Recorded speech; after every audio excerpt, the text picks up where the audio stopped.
कौन आए सर?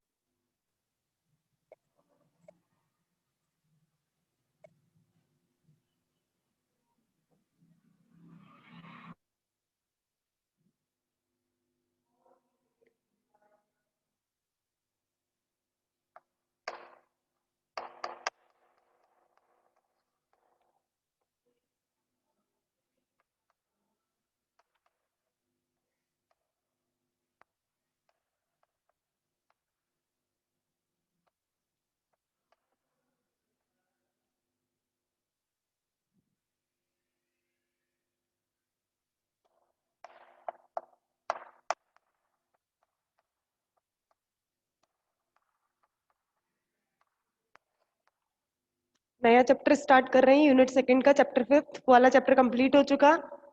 आपेक्षिकीय गति, रिलेटिविस्टिक डायनामिक्स, ये चैप्टर स्टार्ट करना है। और यूनिट सेकंड का ये लास्ट चैप्टर है, चैप्टर 5। 2 ही चैप्टर है इस यूनिट के अंदर। एक चैप्टर हो गया, एक चैप्टर और बचा है, वो कर रहे हैं अपन लोग। चलिए इसके अंदर फर्स्ट टॉपिक स्टार्ट करते हैं, आपेक्षिकीय गतिकी में चतुर्विम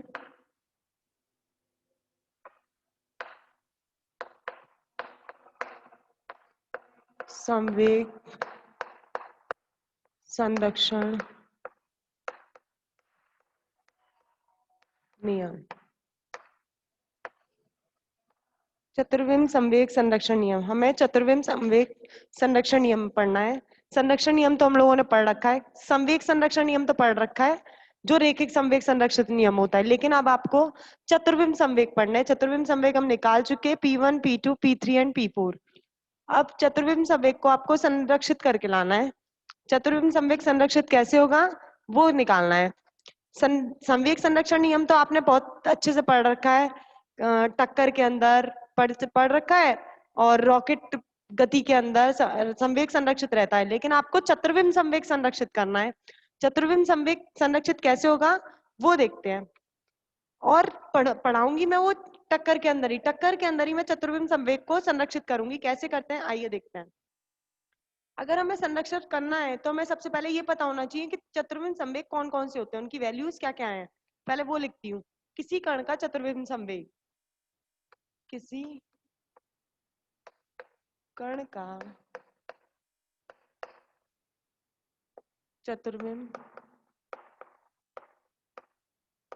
संवेग, किसी कण का चतुर्विम संवेग क्या होता है, पी म्यू। क्या होती है values, P1, P2, P3, P4, ये चार होते हैं। P म्यू बराबर P1, P1 की वैल्यू Px, P2 क्या है Py, P3 Pz, P4 iota, P4 हमने निकाला था आयोटा E/C। ये चतुर्विम संवेग होते हैं जिसकी ये चार वैल्यूज होती है। अब मुझे इसको संरक्षित करना है। संरक्षित करने के लिए मैंने एक तंत्र माना और एक ये दूसरा तंत्र माना। कहीं बहुत दूर जाके टक्कर हो रही है, ये टक्कर से पूर्व की कंडीशन है और ये टक्कर के पश्चात की कंडीशन है।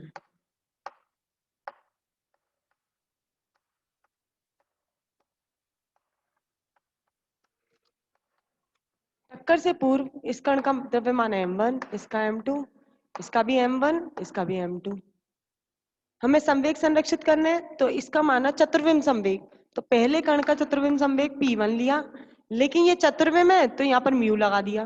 म्यू का मतलब चार मान हो गए, 1 2 3 4, तो P1 म्यू हो गया। दूसरे कण के लिए संवेग P2 हो गया, लेकिन म्यू लगा दिया क्योंकि ये चतुर्विम है, इसलिए ये P3 म्यू हो गया और इसका संवेग हो गया P4 म्यू। अब मुझे पता है ये एस तंत्र माना और ये वाला एस डैश तंत्र माना, X Y Z, X dash Y dash Z dash O dash, ये दोनों तंत्र माने। ये टक्कर से पूर्व की कंडीशन है, ये टक्कर के पश्चात की कंडीशन है। अब आपको क्या करना है, इसके अंदर इन कणों का संवेग संरक्षण नियम लगाना है। क्या होता है? टक्कर से पूर्व, टक्कर के पश्चात संवेग क्या रहता है? संरक्षित रहता है। पहले मैं एस तंत्र के अंदर निकाल रही हूँ, और जो एस डैश तंत्र है वो एस तंत्र के सापेक्ष v वेग से गतिशील है। इसको गतिशील माना ही, ये स्थिर है। आओ जरा लगाती हूँ।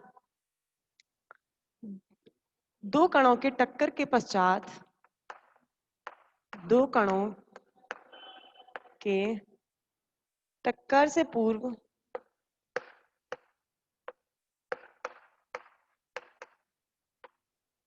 चतुर्विम संवेग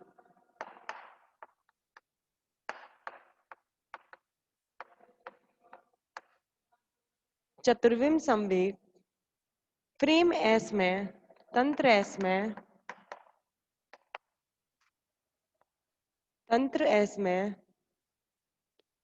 P1 म्यू तथा P2 म्यू व टक्कर के पश्चात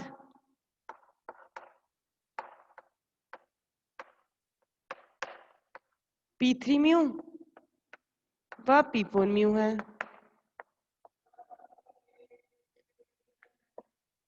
तो चतुर्विम संवेग संरक्षण नियम से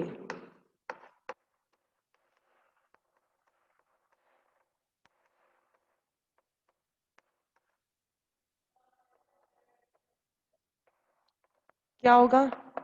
P1 mu plus P2 mu किसके बराबर होगा?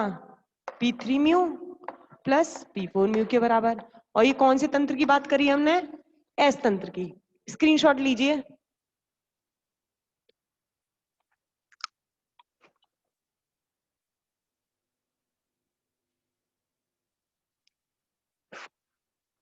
आगे करते हैं।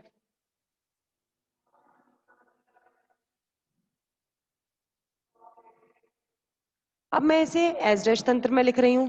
अगर मैं एस डैश तंत्र के लिए लूं तो चारों कण के जो कण हैं संवेग संरक्षण, देखो क्या क्या लूंगी? P1 mu dash, P2 mu dash, क्योंकि एस डैश तंत्र की बात कर रही हूँ, और दूसरे कण की P3 म्यू डैश और P4 म्यू डैश। अब मुझे क्या करना है? इस एस डैश तंत्र के अंदर ये सिद्ध करके लाना है चतुर्विम संवेग संरक्षित रहता है। पहले में तो लेके चले और दूसरे तंत्र में आपको सिद्ध करके लाना है। कैसे सिद्ध करोगे? पहले आप रूपांतरण समीकरण लिखिए जो पी एस तंत्र को एस देश तंत्र में रूपांतरित करता है। वो आपने चतुर्विम जो चैप्टर पढ़ के चुके हो उसके अंदर आपने एक रूपांतर समीकरण देखी थी संवेग की, पढ़ी होंगी। P1 dash, P2 dash, P3 dash, P4 dash. यहाँ पर P1 P2 P3 P4 और 4x4 की मैट्रिक्स बनाई थी। Gamma 0 0 iota beta gamma 0 1 0 0 0 0 1 0 minus iota beta gamma 0 0 1। ये आपका एस डैश में था, यहाँ एस में था, तो ये रूपांतर समीकरण करती एस डैश की एस में। तो मुझे मतलब रूपांतर समीकरण लिखनी पड़ेगी पहले एस डैश तंत्र की एस में चतुर्विम संवेग के लिए। आओ एस से एस डैश तंत्र में रूपांतर समीकरण, पहले रूपांतर समीकरण लिखती हूँ। यहाँ था आपका P1 dash, P2 dash, P3 dash, P4 dash, मैंने लिख दिया ऐसे P mu dash. P mu मतलब 1 2 3 4। यहाँ था P1 P2 P3 P4, इसको मैंने लिख दिया P म्यू। अब यहाँ थी आपकी 4x4 की मैट्रिक्स, मैंने इसे लिख दिया A mu new. A mu new मतलब A11 पहला, A12 A13 A14, gamma 0 0 iota beta gamma, A21 A22 A23 A24 0 1 0 0। ऐसे आपकी ये आ गई रूपांतर समीकरण। मैंने पूरी खोलने की बजाय से शॉर्ट में लिख दिया ये P म्यू डैश बराबर A mu new P mu. अब P म्यू डैश देखो चार है, 1 म्यू 2 3 4, यहाँ रखते हैं। पहले P1 म्यू डैश लिखती हूँ, ये तो कांस्टेंट रहेगा, मैट्रिक्स तो कभी चेंज ही नहीं होती है 4x4 की मैट्रिक्स। P म्यू की जगह क्या आ जाएगा? P1 mu. P2 mu dash निकालो, A म्यू मैट्रिक्स तो कभी चेंज ही नहीं होगी, P2 mu. P3 mu dash निकालो, मैट्रिक्स कभी चेंज ही नहीं होगी, P3 mu. P4 mu dash निकालो, मैट्रिक्स चेंज नहीं होगी, ये आ जाएगा आपका P4 म्यू। ये चारों वैल्यू निकल गई।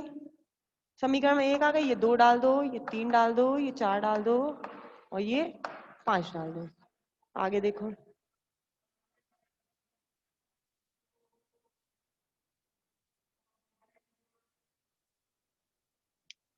मैं पहले इन दोनों का सम कर रही हूँ और हमें पता है इन दोनों के सम के बराबर आना चाहिए, तभी चतुर्विम संवेग आपका संरक्षित रहेगा एस डैश तंत्र के अंदर। मैं P1 mu dash plus P2 mu dash निकालती हूँ। P1 mu dash plus P2 mu dash. P1 mu dash की वैल्यू क्या है? ए म्यू न्यू P1 म्यू, इसका मान रख दिया, इसका रखिए A mu nu P2 mu, common ले लो ए म्यू न्यू, क्या बचेगा P1 mu plus P2 mu, A mu nu P1 mu plus P2 mu. समीकरण 1 से किसके बराबर 3? P3 mu plus P4 mu. समीकरण 1 से मान रख दिया इसका। समीकरण 1 में ये दोनों बराबर थे तो इसका मान रख दिया, खोल दो इसे, A mu nu P3 mu, A mu nu P4 mu. अब ये मांगे रहा P3 mu A mu nu P3 mu dash की बराबर, और ये P4 म्यू डैश की जगह, इसकी जगह रख दिया P3 म्यू डैश और इसकी जगह रख दिया P4 म्यू डैश। और ये किसके बराबर चल रहा है? P1 mu dash plus P2 mu dash. ये हो गया प्रूफ कि एस डैश तंत्र के अंदर भी चतुर्विम संवेग क्या रहता है? संरक्षित रहता है। खत्म टॉपिक। स्क्रीनशॉट ले लो, स्क्रीनशॉट ले लीजिए। इस चैप्टर का पहला टॉपिक चतुर्विम संवेग संरक्षण नियम कंप्लीट हो गया है। हम लेके चले थे एस तंत्र के अंदर संरक्षित रहता है और निकाल के क्या लाए? एस डैश तंत्र के अंदर भी संरक्षित रहता है, भली वो स्थिर तंत्र हो या गतिशील तंत्र हो। चतुर्विम संवेग का मान दोनों तंत्रों के अंदर क्या रहता है? निश्चल रहता है। आपका चतुर्विम संवेग संरक्षण का नियम दोनों तंत्रों के अंदर पालन होता है, भले एक स्थिर हो या फिर एक गतिशील हो, दोनों तंत्रों के अंदर चतुर्विम संवेग संरक्षित का नियम लागू होता है। इस प्रकार नियत वेग से गतिशील, अब जो नियत वेग से गतिशील आपका जो तंत्र था, तो हम बोल सकते हैं कि इस नियत वेग से गतिशील समस्त निर्देश तंत्रों में निकाय का चतुर्विम संवेग संरक्षित रहता है। ये लाइन भली आखिरी में लिख लीजिए, इंपॉर्टेंट लाइन है। इस प्रकार समस्त निर्देश तंत्रों में, इस प्रकार गतिशील समस्त निर्देश तंत्रों में चतुर्विम संवेग संरक्षण, चतुर्विम संवेग संरक्षित रहता है। और ये पहला टॉपिक इस चैप्टर का कंप्लीट हो गया है। ये यूनिट सेकंड है, चैप्टर 4 हमारा कंप्लीट हो चुका है। मैं चैप्टर 5 पढ़ा रही हूँ। चैप्टर 5 भी पूरा का पूरा लिंक आपका चैप्टर 4 से है। इसमें भी चतुर्विम की बात होगी सब कुछ, और पूरा का पूरा लिंक उसी चैप्टर से है। ये दोनों चैप्टर मिलके आपकी एक यूनिट कवर कर रही है, यूनिट सेकंड। यूनिट फर्स्ट में 3 चैप्टर पढ़े थे और यूनिट सेकंड में हम जो पढ़ रहे हैं वो आपके 2 चैप्टर है, चैप्टर 4 और चैप्टर 5। इस चैप्टर के बाद आपकी ये वाली यूनिट सेकंड जो होगी वो कंप्लीट हो जाएगी यहाँ पर। क्लियर? और कुछ पूछना हो तो पूछ लीजिए आपको। मैं नया टॉपिक तो कल से सोच रही हूँ स्टार्ट करवाने के लिए। किसी को कुछ पूछना हो पेपर के बारे में, चैप्टर के बारे में, टॉपिक के बारे में? किसी को कुछ नहीं पूछना है?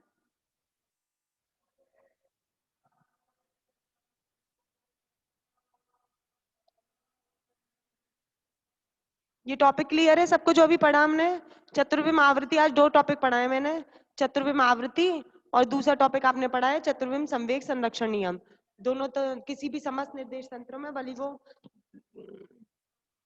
स्थिर हो या गतिशील हो, दोनों तंत्रों के अंदर आपके चतुर्विम संवेग संरक्षण का नियम पालन कर होता है। ये हम पहला टॉपिक कर चुके हैं इस चैप्टर का। नेक्स्ट टॉपिक जो नेक्स्ट स्टार्ट करवाना है वो मैं कल स्टार्ट करवाऊंगी, नया टॉपिक इसका। और ये तो हो गया, नहीं पूछना किसी को, कोई प्रॉब्लम नहीं है। चलो फिर क्लास खत्म करते हैं।